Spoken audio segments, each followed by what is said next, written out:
Have you ever been saved just to be sold? When I was 17, I'd already bounced through 30 homes. Like a package nobody wanted. Until a caseworker dumped me at Sergeant Blake's station and called it lucky.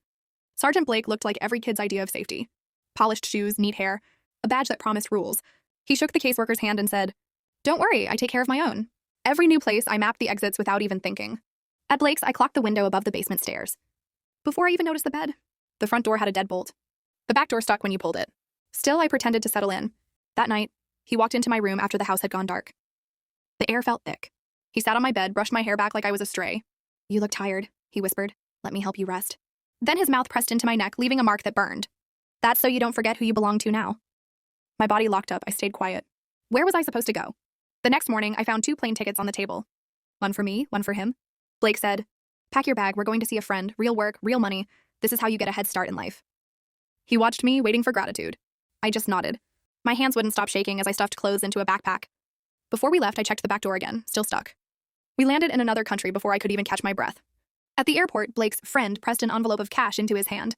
He barely looked at me when he said, "Go with him. He'll get you sorted." The house was big and cold. Front windows, narrow and high.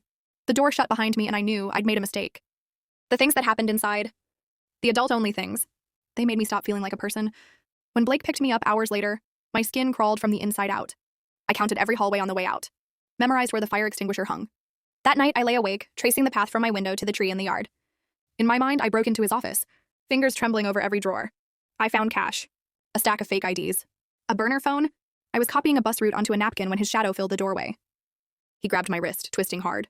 "You don't get to run. Not after everything I've done for you." He dragged me to the basement.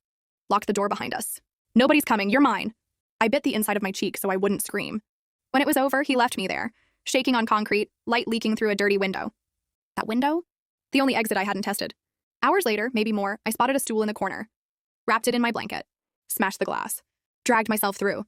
Sliced my hands open on the way out. Blood dripped down my wrists, but I barely felt it.